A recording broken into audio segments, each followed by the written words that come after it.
يا معشر المسلمين وزمرة المؤمنين رحمكم الله، اعلموا أن يومكم هذا يوم عيد الأضحى ويوم السرور ويوم المغفور، أحل الله لكم فيه الطعام وحرم عليكم الصيام إذا صعد الخطيب على المنبر أنصتوا واسمعوا وأطيعوا رحمكم الله، أنصتوا واسمعوا وأطيعوا لعلكم ترحمون. اللهم صل على سيدنا محمد، اللهم صل على سيدنا محمد، اللهم صل وسلم على سيدنا ومولانا محمد وعلى آل سيدنا محمد. الحمد لله رب العالمين. اللهم قوي الإسلام والإيمان من المسلمين والمسلمات والمؤمنين والمؤمنات الأحياء منهم والأموات، وانصرهم على معاند الدين. رب اختم لنا منك بالخير ويا خير الناصرين برحمتك يا أرحم الراحمين. Assalamualaikum warahmatullahi wabarakatuh.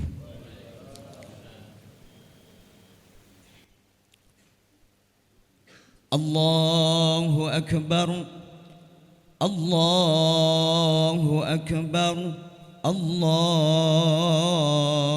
akbar, Allahu akbar, Allahu akbar, Allahu akbar, Allahu akbar, Allahu akbar, Allahu akbar, kabiran walhamdulillahi katsira wa subhanallahi bukratan wa asila, la ilaha illallah wallahu akbar, Allahu akbar walillahil hamd.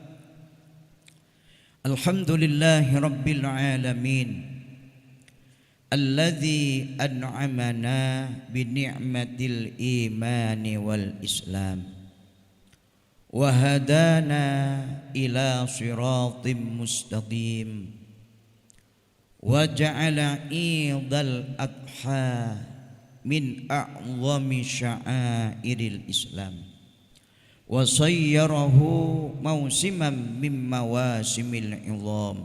Asyhadu an la ilaha illallah wahdahu la syarikalah al-malikul haqqul mubin, wa asyhadu anna muhammadan abduhu wa rasuluh as-sadiqul wa'dil amin. Allahumma salli wa sallim ala sayyidina Muhammad wa ala alihi wa sahbihi ajma'in. Amma ba'du, faya ayyuhan nas ittaqullah bimtithali awamirillah wajtinabi nawahi, fa innahu qad faza man ittaqa wa qad khasira man tawa. Hadirin hadirat jamaah salat Idul Adha rahimakumullah, marilah kita panjatkan puji syukur kehadirat Allah Subhanahu wa taala biqaulina alhamdulillahi rabbil alamin, atas segala nikmat yang telah diberikan kepada kita, utamanya nikmat iman Islam serta nikmat yang berupa kesehatan. Dengan nikmat iman Islam itu pula lah pagi hari ini kita berkumpul di dalam tempat, di dalam Masjid Darul Huda yang penuh dengan berkah ini untuk melaksanakan salah satu syariat Islam sekaligus syiar Islam yang berupa solat Idul Adha. Dengan nikmat iman Islam itu pula lah kita mempunyai harapan yang besar, yakni dengan dimasukkannya surganya Allah Subhanahu wa taala setelah kita nanti dipanggil oleh Allah Subhanahu wa taala.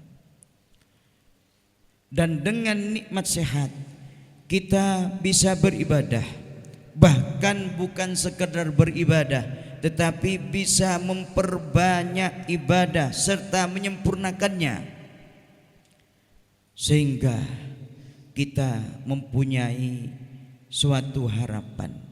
Dengan adanya kita pandai bersyukur kepada Allah Subhanahu wa taala, harapan kita, mudah-mudahan kita, nikmat kita ditambah oleh Allah Subhanahu wa taala, baik dari segi kualitas dan kuantitasnya, dan kita dijauhkan dari pedihnya azab Allah Subhanahu wa taala. Sebagaimana firman Allah, la in syakartum la azidannakum wa la in kafartum inna azabi lasyadid. Jika kalian manusia mau bersyukur atas nikmatku, maka aku akan menambah nikmat itu. Jika kalian manusia ingkar, kufur, tidak mau bersyukur atas nikmatku, maka ketahuilah sesungguhnya azabku, azabnya Allah teramat sangat pedih. Salawatullah wassalamu, mudah-mudahan tetap tercurahkan kepada junjungan kita Nabi besar Muhammad sallallahu alaihi wasallam, Nabiyyu akhiriz zaman, yang kita harap-harapkan syafaatnya. Dengan sebab beliaulah kita mengerti ad-dinul Islam ini. Dengan perantara beliaulah kita bisa mengetahui mana perkara yang haram, mana perkara yang halal, bisa membedakan mana perkara yang hak dan mana perkara yang batil.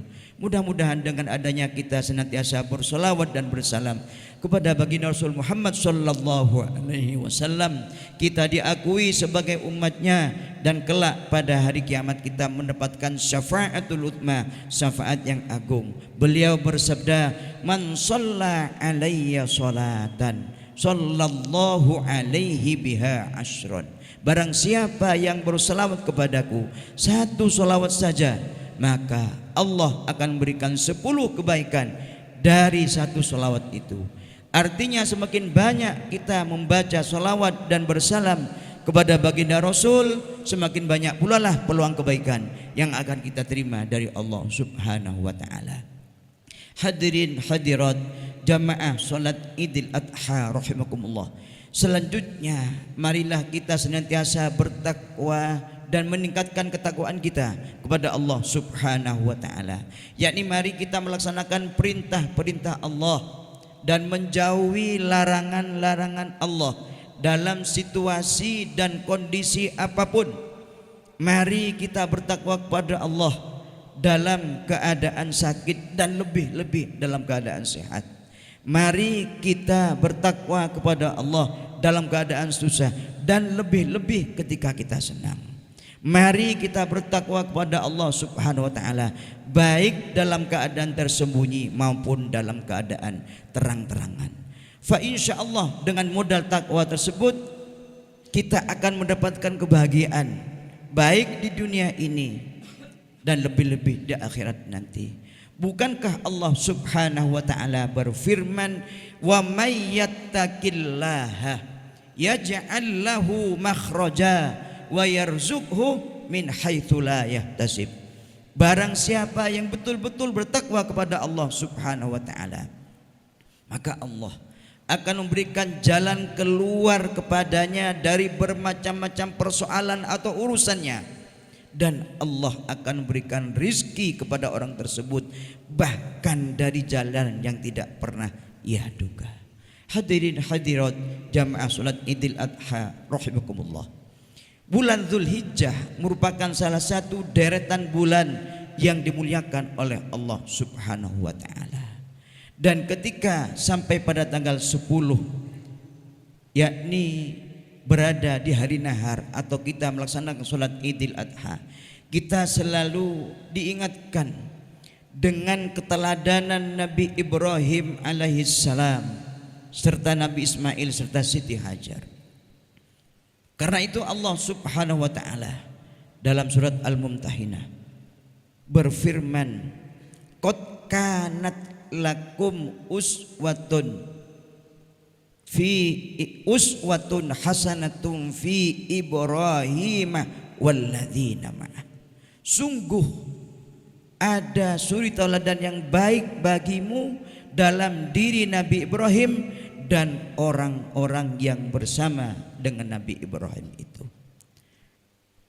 Hadirin hadirat jamaah salat Idul Adha rahimakumullah. Siapa orang-orang yang bersama dengan Nabi Ibrahim? Ya, tentu adalah Siti Hajar dan Nabi Ismail alaihi salam. Berdasarkan pada ayat tersebut ada beberapa suri tauladan atau keteladanan yang patut kita ambil dan kita tiru bahkan dalam kehidupan modern di saat ini. Yang pertama adalah husnudzon yang dilakukan oleh Nabi Ibrahim serta Siti Hajar. Hadirin hadirat jamaah salat Idul Adha rahimakumullah. Husnudzan kepada Allah Subhanahu wa taala dilakukan oleh Siti Hajar ketika suatu ketika Nabi Ibrahim alaihissalam di pagi buta dengan mendadak mengajak istrinya Siti Hajar melakukan sebuah perjalanan ke sebuah tempat yang Siti Hajar tidak tahu tujuannya di mana. Yang jelas begitu jauh sampai kemudian melewati beberapa tempat, beberapa gurun yang pada akhirnya terhentilah di sebuah Bakkah atau sebuah lembah yang di situ tidak ada tanda-tanda kehidupannya, tidak ada mata air, tidak ada pepohonan, tidak ada orang yang membuat rumah di situ. Tidak ada tanda-tanda kehidupannya. Disitulah Siti Hajar kemudian oleh Nabi Ibrahim diturunkan. Begitu turunkan, begitu saja berlalu Nabi Ibrahim. Lantas Siti Hajar bertanya, wahai Nabiullah Ibrahim, mengapa aku diturunkan di tempat ini, sedangkan tempat ini tidak ada tanda-tanda kehidupan? Berlalu kemudian Nabi Ibrahim tidak menjawab. Lalu Siti Hajar mengulanginya dan tetap berlalu Nabi Ibrahim. Lalu Siti Hajar merubah pertanyaannya menjadi, wahai Nabiullah Ibrahim, apakah ini merupakan perintah Allah aku diturunkan di sini? Maka Nabiullah Ibrahim alaihissalam barulah menjawab, iya, ini adalah perintah Allah. Maka kemudian Siti Hajar mengatakan, aku tidak akan kekurangan suatu apapun dan aku akan aman di sini dan saya berhusnudzon kepada Allah Subhanahu wa taala. Tinggalkan aku di tempat ini bersama Ismail. Lalu kemudian Nabi Ibrahim lalu meninggalkan Siti Hajar bersama dengan Nabi Ismail situ. Artinya adalah setiap peristiwa, setiap sesuatu yang terjadi pada diri kita harus dilandasi dengan berbaik sangka kepada Allah Subhanahu wa taala. Karena Allah berfirman di dalam hadis qudsi, ana inda dhanni abdi bi, ana inda dhanni abdi bi. Aku bergantung kepada prasangka hambaku. Apabila hambaku mengingatku di dalam dirinya, maka aku Allah senantiasa mengingatnya dalam zatku. Apabila dia datang kepadaku dengan berjalan kaki, maka aku akan datang kepadanya dengan lari. Apabila dia mendekat sedepah kepadaku, maka aku akan mendekatinya sehasta kepadanya. Artinya ketika kita ini berhusnudzon kepada Allah Subhanahu wa taala, maka sesuatu yang tidak masuk akal sekalipun akan terjadi. Hadirin hadirat yang dimuliakan Allah Subhanahu wa taala. Yang kedua, uswah atau suri tauladan yang dapat kita petik dari beliau bertiga ini, dari tokoh bertiga ini adalah tolabur rizkil halal, mencari rizki yang halal. Bagaimana Siti Hajar ketika perbekalannya yang tidak cukup banyak, minuman atau persediaan airnya juga habis. Pada waktu itu dalam kondisi sedang menyusui, kehabisan. Dalam kondisi seperti itu ditambah dengan paniknya karena Nabi Ismail, bayi Nabi Ismail pada waktu itu menangis sejadi-jadinya karena begitu hausnya. Dalam kondisi seperti itu Siti Hajar tidak berputus asa. Dia lari ke sebuah bukit yang dikenal dengan Bukit Sofa. Kemudian beliau berpindah ke Marwah. Lalu di antara Sofa dan Marwah Siti Hajar ini berlari-lari tanpa putus asa, yang kemudian pada akhirnya dengan izin Allah Subhanahu wa taala kaki Nabi Ismail menjejak ke bumi, dan kemudian Allah mengizinkan keluarlah air dari kaki Nabi Ismail itu, yang kemudian dikenal dengan sumur Zam-Zam. Karena pada waktu itu Siti Hajar berkata zammi zammi, yang artinya adalah berkumpullah wahai air. Disitulah kemudian beliau mendapatkan air. Artinya kita tidak boleh berputus asa, dan jangan sampai mempunyai prinsip yang haram saja susah, apalagi yang halal. Jangan.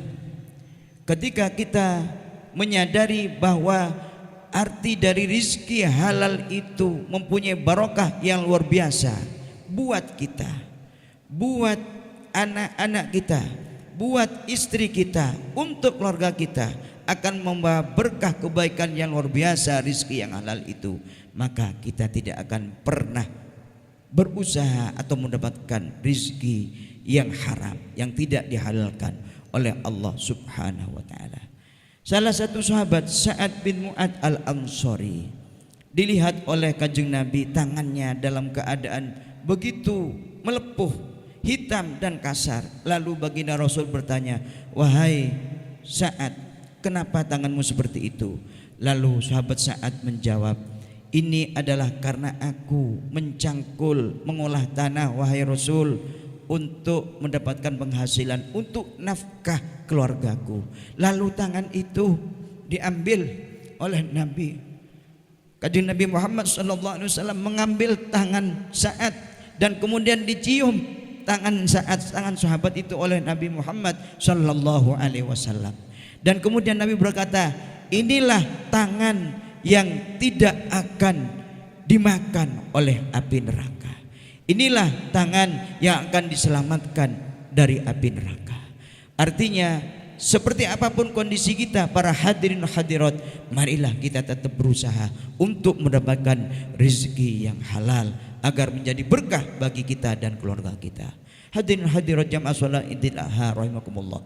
Yang ketiga adalah, teladan yang ketiga adalah Nabi Ibrahim alaihissalam dan Nabi Ismail serta Siti Hajar rela berkorban hingga Nabi Ibrahim ini mendapatkan gelar tambahan Khalilullah atau kekasih Allah, adalah karena dia rela berkorban. Nabi Ibrahim begitu mendambakan seorang anak dalam sebuah doanya, "Rabbi habli minas sholihin." Ya Allah, karuniai aku seorang anak yang soleh, yang dapat meneruskan perjuanganku. Lalu dikarunilah Nabi Ismail alaihissalam.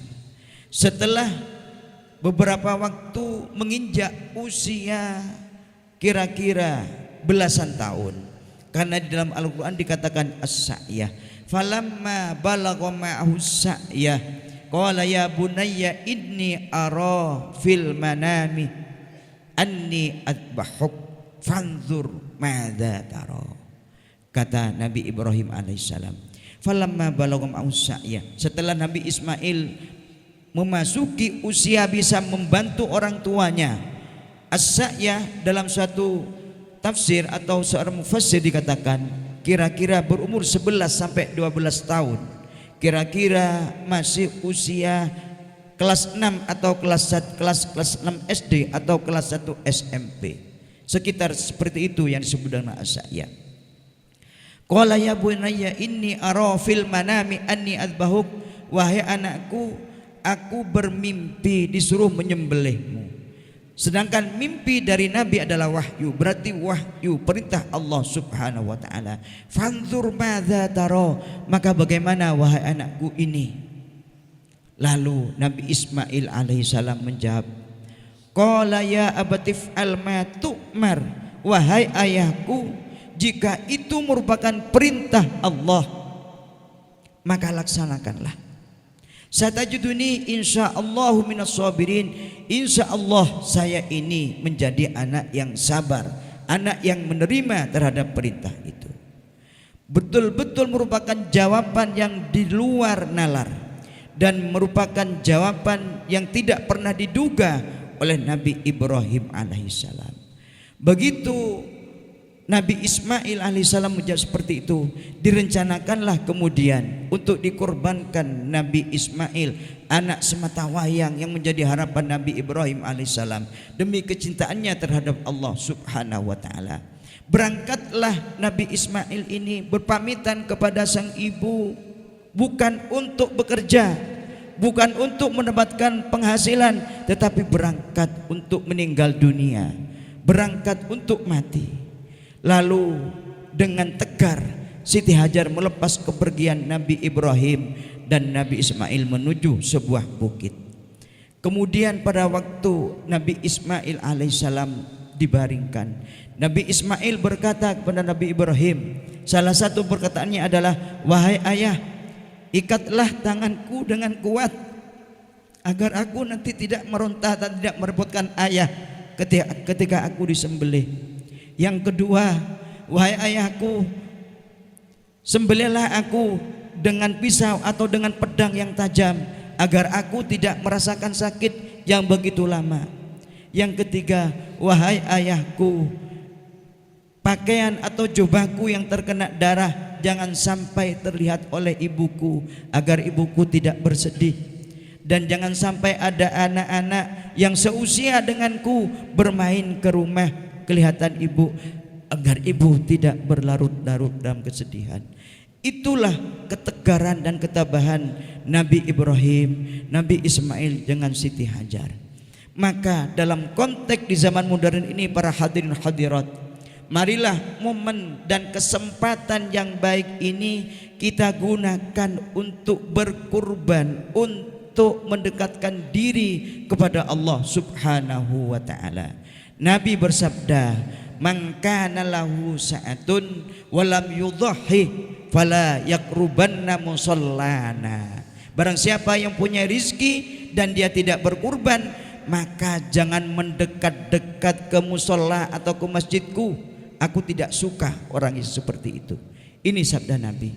Maka kesempatan para hadirin hadirat tidak akan datang untuk kedua kalinya. Mumpung kita masih diberi umur oleh Allah subhanahu wa ta'ala, kita sekarang masih hidup, tidak ada jaminan di Idul Adha yang akan datang kita akan hidup. Mumpung kita masih mempunyai sesuatu atau harta untuk berkorban, tidak ada jaminan besok atau lusa kita tetap mempunyai harta itu. Maka kesempatan ini adalah kesempatan emas. 3 hari ke depan adalah kesempatan untuk berudhiyah, untuk berkurban, untuk mendekatkan diri kepada Allah subhanahu wa ta'ala. Hadirin hadirat jamaah salat Idul Adha rahimakumullah. Yang terakhir adalah pendidikan dalam sebuah keluarga itu sangat berperan. Maka ketika Nabi Ismail begitu menurut kepada ayahnya meskipun harus disembelih, adalah karena dia dididik oleh Siti Hajar. Siti Hajar tabah seperti itu karena dia dididik oleh Nabiullah Ibrahim alaihissalam. Dan Nabi Ibrahim bisa melakukan itu karena bimbingan Allah subhanahu wa ta'ala. Hadirin hadirat jamaah salat Idul Adha rahimakumullah. Mudah-mudahan kita senantiasa diberi kekuatan dan ketabahan di dalam menjalankan perintah-perintah Allah, dan juga diberi kekuatan menjauhi larangan-larangan Allah, sehingga kita menjadi insan muslimin muslimat yang betul-betul muttaqin, bertakwa kepada Allah subhanahu wa ta'ala. Amin amin ya rabbal alamin. A'udzu billahi minasyaitonir rajim. Bismillahirrahmanirrahim.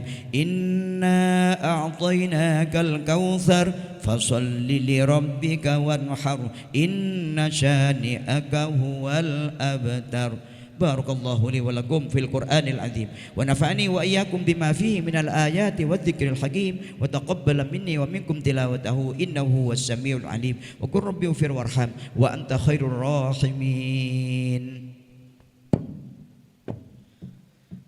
Allahumma salli wa sallim ala sayyidina Muhammadin wa ala ali sayyidina Muhammad.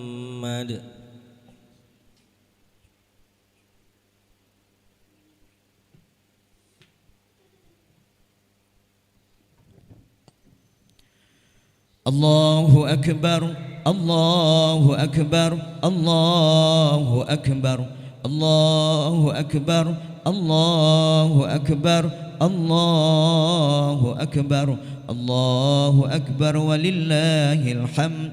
Alhamdulillah hamdan katsiran kama amar. أشهد أن لا إله إلا الله وحده لا شريك له المتعالي عن المشاركة والمشاكلة لسائر البشر وأشهد أن سيدنا محمدا عبده ورسوله النبي المعتبر اللهم صل وسلم على سيدنا محمد وعلى آله وصحبه ما اتصلت عين بنظر وأذن بخبر أما بعد فيا أيها الناس اتقوا الله تعالى واعلموا أن يومكم هذا أكبر الأيام والشعائر فأكثر الصدقة والاستغفار وصلة الأرحام وأن الله تعالى صلى على نبيه قديما وأمرنا بذلك إرشادا لنا وتعليما فقال تعالى ولم يزل قائلا عليما إن الله وملائكته يصلون على النبي يا أيها الذين آمنوا صلوا عليه وسلموا تسليما اللهم صل وسلم على سيدنا محمد وعلى آل سيدنا محمد كما صليت وسلمت على سيدنا إبراهيم وعلى آل سيدنا إبراهيم في العالمين إنك حميد مجيد وارض اللهم عن الأربعة الخلفاء السادات الهنفاء أبي بكر وعمر وعثمان وعلي وعن الستة المتممين للعشرة الكرام البررة الذين بايعوا نبيك تحت الشجرة وعن سائر أصحاب نبيك أجمعين وعن التابعين وتابع التابعين ومن تبعهم بإحسان إلى يوم الدين اللهم اغفر للمسلمين والمسلمات والمؤمنين والمؤمنات الأحياء منهم والأموات إنك سميع قريب مجيب الدعوات ويا قاضي الحاجات اللهم اغفر خطايانا وجهلنا وإسرافنا في أمرنا وما أنت أعلم به منا اللهم زينا بزينة الإيمان واجعلنا هادين مهتدين اللهم أصلح ولاة أمورنا وعلماءنا وزعماءنا واجعل همتهم في إزالة المنكرات والمعاصي واهدهم سبيل الرشاد اللهم ادفع عنا الغلاء والوباء والربا والزنا والزلازل والمحن وسوء الفتن ما ظهر منها وما بطن أم بلدتنا إندونيسيا هذه خاصة وعن سائر بلاد المسلمين عامة خصوصا بلاد إيران وجميع بلاد المسلمين الذين كانوا في تيمور تengah يا رب العالمين ربنا آتنا في الدنيا حسنة وفي الآخرة حسنة وقنا عذاب النار عباد الله إن الله يأمر بالعدل والإحسان وإيتاء ذي القربى وينهى عن الفحشاء والمنكر والبغي يعظكم لعلكم تذكرون فاذكروا الله العظيم يذكركم واذكروه على نعم يزدكم واسألوه من فضله يعطكم ولذكر الله أعز وأجل وأكبر والله يعلم ما تسمعون والسلام عليكم ورحمة الله وبركاته.